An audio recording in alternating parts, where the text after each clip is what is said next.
The European Union is poised to enact its groundbreaking Markets in Crypto Assets regulation set to take effect imminently, designed to bring order to the volatile cryptocurrency market.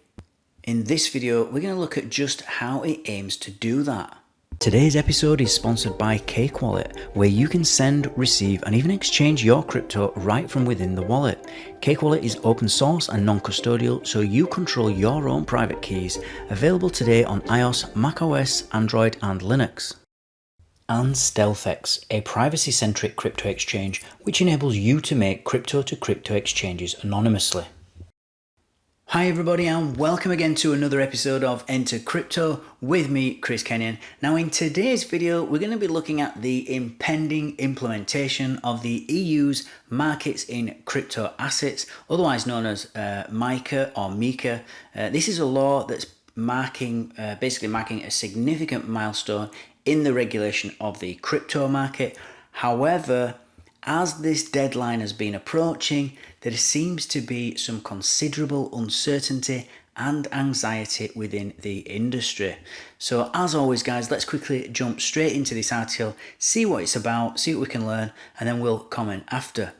So the EU's landmark regulation for crypto takes effect within the week, and it doesn't seem that any major specialised players have succeeded in getting authorised. The new regime offers players like exchanges and wallet providers the chance to apply for a license that will let them operate across the bloc. Brussels has crowed about being the first global jurisdiction to set tailored rules for the crypto market, one that's seen significant turbulence and manipulation.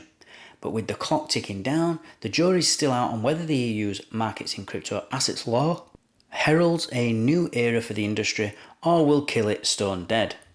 After agreeing the law in June 2023, France's Finance Minister Bruno Le Maire said the landmark legislation will prevent the misuse of crypto assets while being innovation friendly to maintain the EU's attractiveness. A few months later, lead lawmaker Stefan Berger, who is a member of the Germany European People's Party, said the rules put the European Union at the forefront of the token economy worldwide.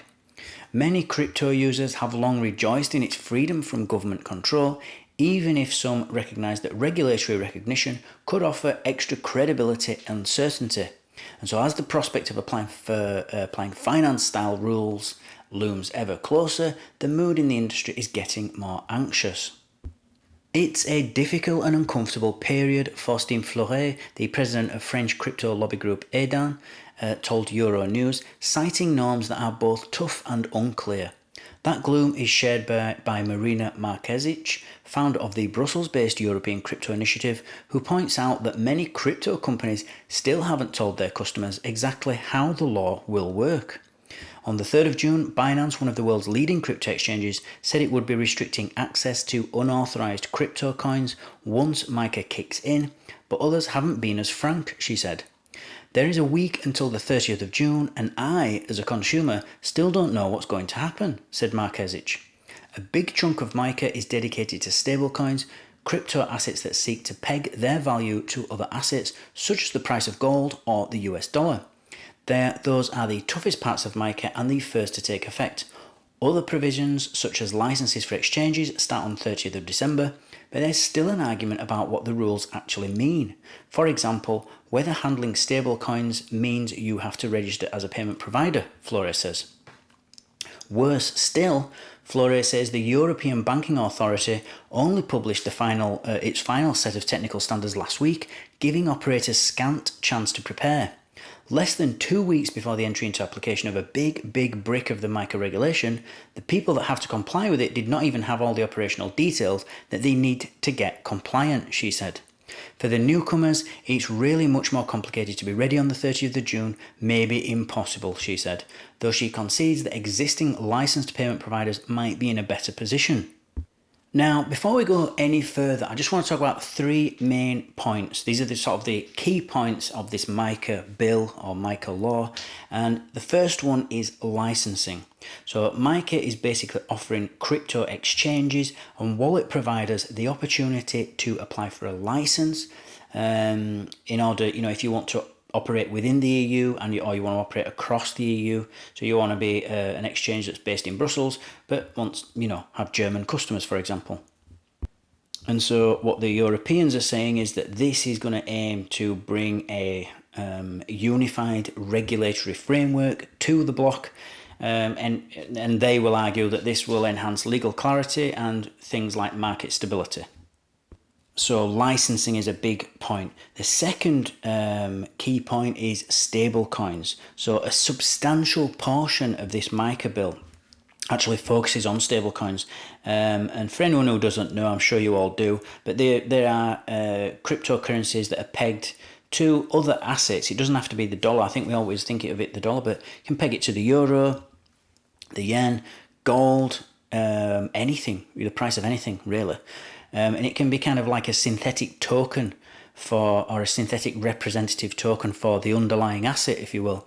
And these regulations are going to be the first to take effect, and are considered the most stringent. So they're aiming to prevent misuse, and again, they're going to try and ensure stability. And the third thing that the Europeans are trying to get across in this MiCA bill is, the key point, I would say, is to push regulatory clarity and innovation, as they're calling it. So, and I don't really believe this, but, this is what they're saying. They're basically claiming that this MiCA bill will prevent crypto asset misuse, but at the same time, it's going to foster innovation. So it's going to be some magical, amazing regulation that nobody's ever heard of, because I've never heard of a regulation that does that, all that in one go. But apparently this is going to, according to the Europeans. And so again, they'll argue that the goal of this is to balance regulatory oversight with maintaining the EU's attractiveness as a hub for financial innovation. So those are the three main points. So you've got licensing, stablecoins, regulatory clarity. It's also important to understand that this bill is still ongoing, so we don't know how, for example, privacy coins are going to be treated, whether there'll be a difference between proof of work or proof of stake coin. We just don't know yet. They're going to make more rules, and I'm sure they're going to come and it'll all follow.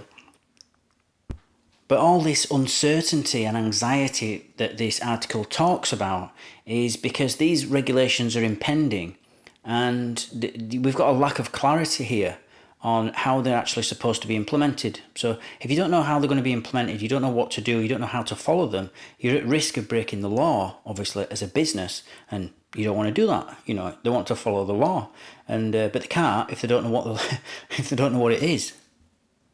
So we've got these key figures within the industry, this Faustine Fleuret and Marina Marquesic, from these European crypto initiative groups, and they're highlighting that these companies have not yet been able to communicate how they're actually going to comply with this bill. And we've actually, as it says in this article, we've got Binance making these sort of operational adjustments without the laws. So I know for a fact that Binance has delisted a lot of privacy coins. It's delisted Monero because it doesn't want to fall foul of the law, even though there isn't a law against them. It's trying to kind of guess where the law is going to stand, and just to lower the risk, they've just delisted them because they don't want to any more risk than running a business already. It's already risky, so they just don't want to take on any more risk. Especially if there's not a lot of profit in listing those privacy coins, you might as well get rid of them, from their point of view. And if they're not careful, as I always say about the UK, crypto is bigger than the EU or the UK, even put together, both of them put together. So crypto will go somewhere else. The crypto businesses will set up in Dubai or Singapore or Texas, anywhere, South America, wherever it'll just go where they take the path of least resistance, and it'll just go wherever it's easiest.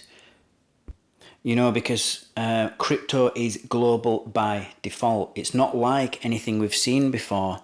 And so governments are actually, I think in time, governments are actually going to have to be competitive for once. They're going to have to actually compete with each other for our business, which will be a new thing. Because usually up to now, when it comes to stuff like this, they just say, you know, if you want to live here, you're going to pay all this tax and you're going to follow these rules. And if you don't like it, go somewhere else. Whereas now, I think crypto is going to financially incentivize governments to actually start competing for us as citizens, or us as residents, shall we say. So it's going to be really interesting. Let me know your thoughts in the comments below. And as always, thank you for watching. Thank you for listening. Don't forget to like, subscribe, and click on that notification bell below. And I'll see you all tomorrow evening. Take care.